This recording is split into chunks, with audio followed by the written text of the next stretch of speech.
Did you know that a lot of very important and powerful individuals have definite plans for your future and the future of your family?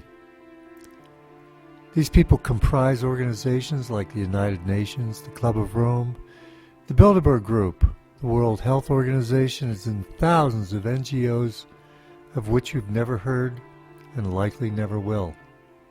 But they know you and have you and your loved ones in their sights.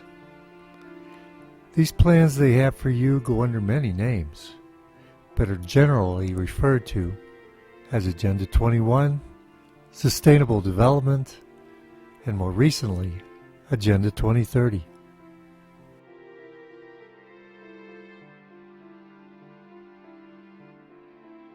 These institutions, the Bilderberg Group, the Trilateral Commission, the Council on Foreign Relations, and secret societies, like Skull and Bones. They control the corporations and the governments around the world. The Illuminati are not after money. It's power they seek, and the sport is international politics. The tools are war, money mechanics, namely the debt-based fractional reserve system, fear, the media including the music industry, news media, and mainstream press. This plot is so vast in scale, most people will refuse its existence. It is the magnitude of this conspiracy that makes it simultaneously the easiest one to spot, but the most difficult to believe. Once you choose to look, the more you will find. This is a very disturbing and unsettling process, as you will be challenging a lifetime of belief and dogma. One of the things we can all fight and do something about is Agenda 21, or as it was renamed, Sustainable Development. Agenda 21 is a non-binding, voluntarily implemented action plan of the United Nations with regard to sustainable development. This is hard to believe, so do your own research. 1. Population reduction, soft kill technology, and food and medicine, EMF electromagnetic fields, smart meters, mobile phones and masts, dirty electricity, hydraulic fracturing or fracking. Fracking is so important because it will poison our drinking water, it will poison our air, it will poison our land. The agenda is to reduce the population and keep the remaining inhabitants of Earth in small prison, like cities. And we will go willingly to escape the devastated countryside. The Codex Alimentarius Commission is an intergovernmental body to implement the Joint Food Standards Program, which was established by a Food and Agriculture Organization in 1961. They have made natural herbal remedies illegal, and only GM alternatives are allowed. Pesticides, Monsanto and the decline of the bees. Corporations are starting the process of patenting the world's gene pool. They will end up owning nature. Herbicide-ready crops that resist weed killer and have built-in pesticides. What effect does this have on our bodies and immune system?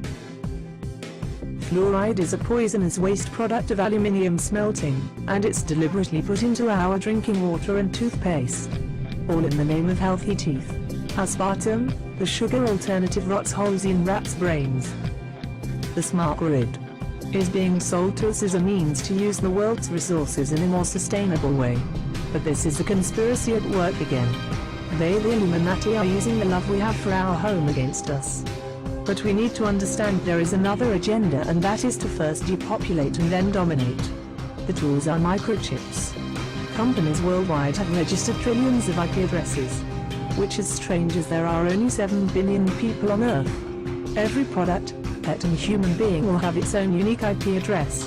This is made possible with the invention of the RFID radio frequency identification chip, which is the same technology used by supermarkets to secure their products. CCTV infrastructure has spiraled out of control. Currently there is one CCTV camera for every 13 people in the UK. These cameras use sophisticated computer algorithms which track behavior and bring them to the attention of an operator when protocol is breached. This is only the beginning of the awakening. Welcome to the tip of the iceberg.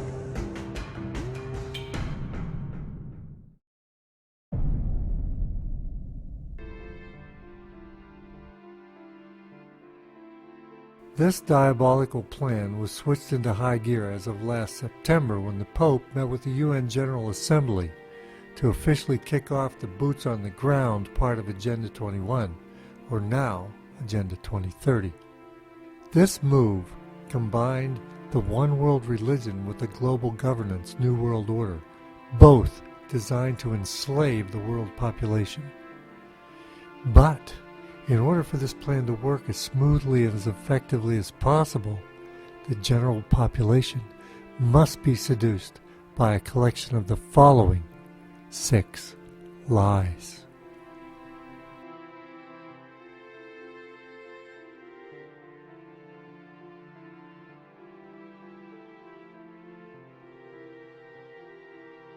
It has been so discredited in the true scientific community, the proponents have almost become hysterical in their continued attempt to enforce climate change policy. Most recently, the Justice Department is considering legal action against deniers.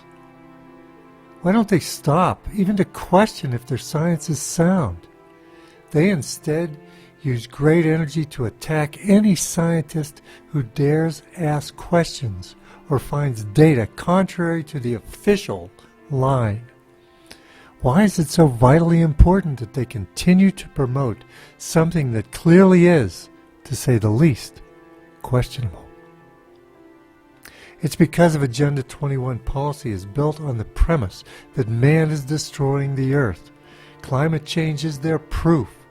To eliminate that premise is to remove all credibility and purpose for their entire agenda. They're willing to go to any length, even lies, to keep the climate change foot on your throat. On the local level, this translates into planning policy that controls energy use and the efforts to cut down on the use of cars, enforcement of building of expensive light rail train systems and bike paths, and the installation of smart meters, etc. But if you don't believe me, let them speak for themselves.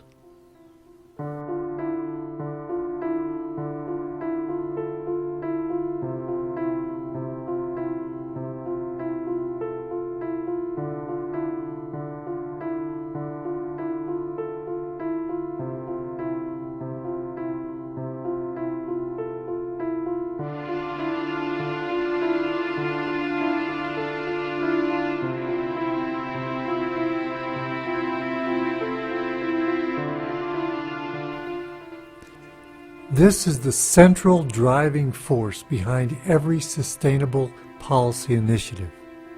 It's the real force behind stack and pack smart growth cities.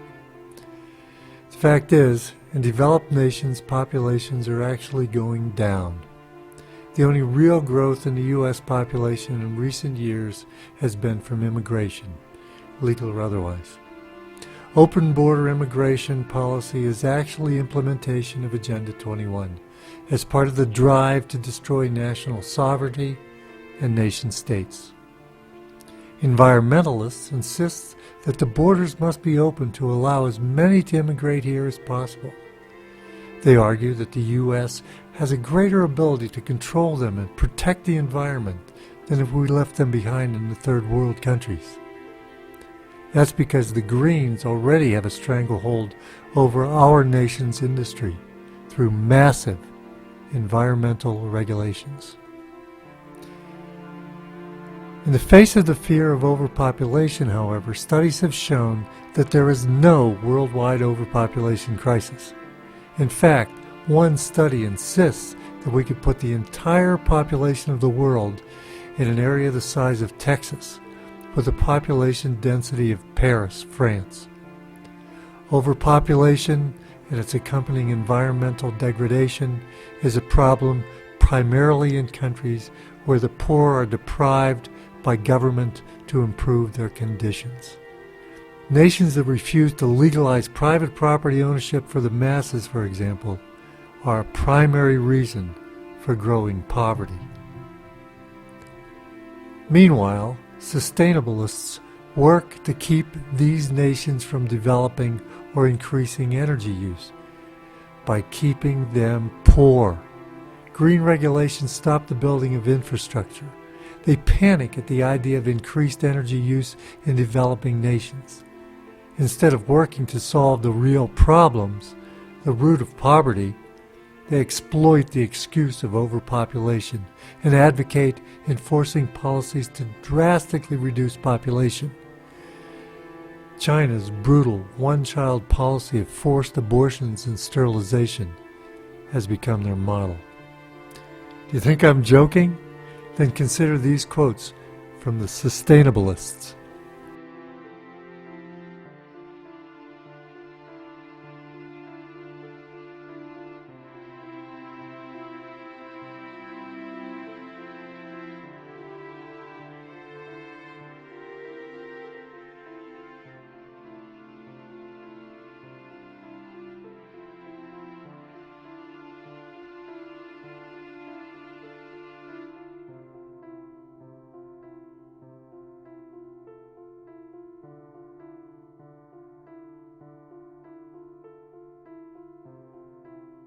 We've heard statement after statement from the UN, from members of Congress, the news media, and from Hollywood, all deriding the free market system as evil, corrupt, and a tool of the rich to hold down the poor. So now, after deciding that the poor are expendable for the sake of stopping overpopulation, suddenly the planners are worried about them if it leads to their ability to raid our bank accounts. So are they really worried about protecting the environment, or are they actually honoring the tactics of Jesse James? Redistribution of wealth is behind every policy that comes out of the UN, and now the Obama administration as well. The EPA is the attack dog to shut down entire industries like coal. It's become very difficult to operate a manufacturing business in the U.S., and nearly impossible to start a new one. Environmental protection is always the excuse, even when Obama's own State Department said the Keystone Pipeline was not an environmental threat. A couple years ago, radical Greens wielding torches demonstrated outside the home of the head of the Keystone Pipeline Company. Visions of the terror of the dark agenda. At UN's Rio Plus 20 summit held in 2012, the idea of, quote, zero economic growth, unquote, was advocated, just to keep things fair. It was stated that even the building of new roads upsets the status quo and disrupts a well-ordered society. Such idiotic ideas are the driving force behind sustainable development. Again, images of the Dark Ages come to mind. Yet consider local planning programs that cut off access roads and again discourage cars. What about the EPA's war on industry? Pretty hard to have economic growth without industry. The timber industry is killed and communities die. Dams are torn down and farmers disappear. Again, not my words. Let them tell you themselves.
To the average person, the drive to stop any ability to obtain cheap energy makes no sense. People are hurting economically, jobs are lost, energy costs are skyrocketing. Any attempt to drill oil, fracking of shale gas, mining of coal are vigorously blocked by government and green policy. Yet the government spends billions of dollars on, quote, alternative energy, end quote, such as wind and solar, which provides less than 3% of our energy needs. Why?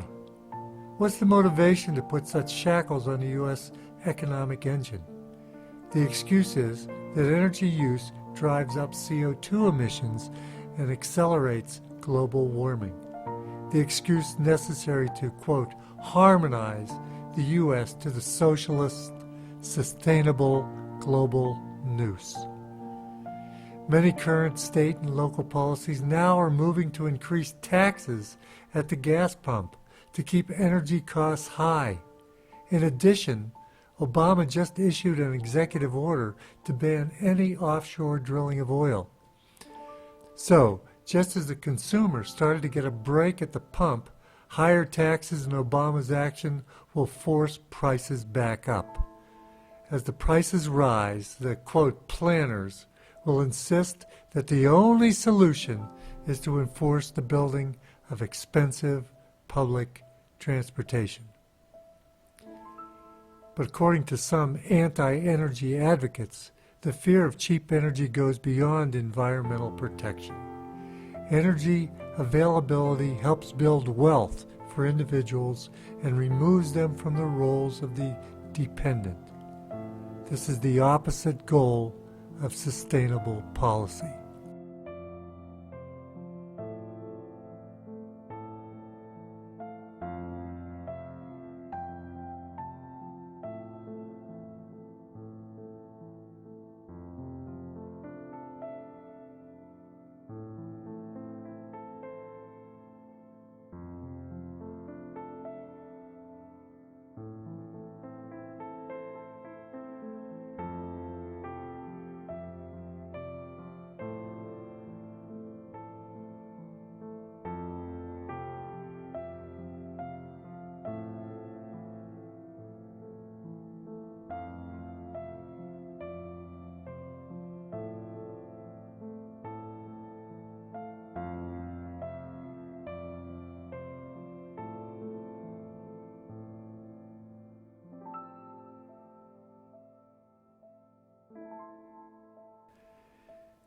Many people see the reorganization of the public school issue as separate from Agenda 21. Well, it's not. Those who are promoting what they call the agenda for the 21st century understand it's going to be a long, drawn-out process to, quote, reform a nation created on the ideals of limited government, free enterprise and individual liberty into one that unquestionably accepts government top-down control will take time and determined effort. There's no room in a sustainable society for those who believe that we were born with our rights, and our government's job is to protect those rights. The sustainable system says government will grant us our rights. To reinforce such a radical turnaround of our society requires that the children be indoctrinated to accept it. The effort started in earnest in the 1990s under the Clinton administration through the massive growth of the Department of Education in such programs as Goals 2000, School to Work, and Workforce Development Boards. The original American education system effectively provided an overall academic education from which students could choose their own futures. No longer. Today, the new curriculum has morphed into what's called Common Core. It's a state-run central curriculum that revamps schools into little more than job training and indoctrination centers. Because you see, today's public education system is also designed to strip the children of their attitudes, values, and beliefs that parents may have instilled and indoctrinate them into accepting global values, global citizenship, and a global economy based on the sustainable agenda. Little of American civics and history are taught in today's classroom, but textbooks contain whole chapters on the 5 pillars of Islam, while ignoring the 10 commandments of Christianity. The children are fed an unending diet of the evils of capitalism, the selfishness of individualism, and the social justice of redistribution of wealth. It punishes students for possessing individuality and is designed to eliminate such natural human tendencies. That is the common in Common Core. Common values, common goals, common future. Don't rock the boat of a well-ordered society. Common Core is the nationally dictated curriculum necessary for the acceptance and implementation of Agenda 21. Of course, we still elect local school boards, pretending they have some say over the curriculum. It makes us all feel safer for our children. How then do we explain the surge of Bernie Sanders and the tsunami of socialism? Well, today, nearly every adult up to the age of 40 has gone through this indoctrination, trained to accept a future chosen for them by someone else. The education system was fully outlined in a very detailed letter to Hillary Clinton from Mark Tucker of the National Center on Education and the Economy in November 1992, immediately after Bill Clinton was elected president. Tucker said,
so how is healthcare connected to Agenda 21?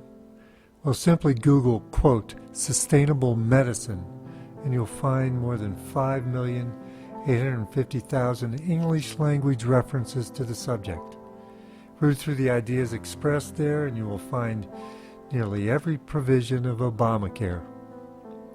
An expert on sustainable medicine, the late Madeline Cosman, put it this way, quote, sustainable medicine plus sustainable development equals duty to die, end quote. Sustainable medicine makes decisions through visioning councils that determine what shall be done or not done to each body in its group in its native habitat. Sustainable medicine experts do not refer to citizens in sovereign nations, but to, quote, humans in their, quote, settlements. Sustainable medicine is the pivot around which all other sustainable development revolves.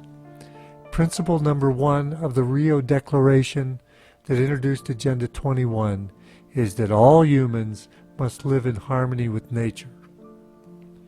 The translation means rationing healthcare, low technology for health treatment, and emphasis on medical care, not cure, and of course will lead to population reduction, as called for in Agenda 21.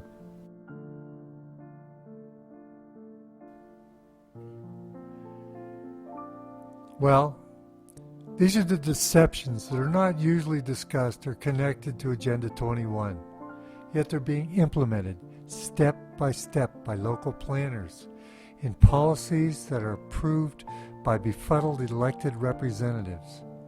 It's all driven through pressure from private NGO groups and funded by federal grants. That's how it's done. Constantly driven a little bit with each innocent surrounding idea.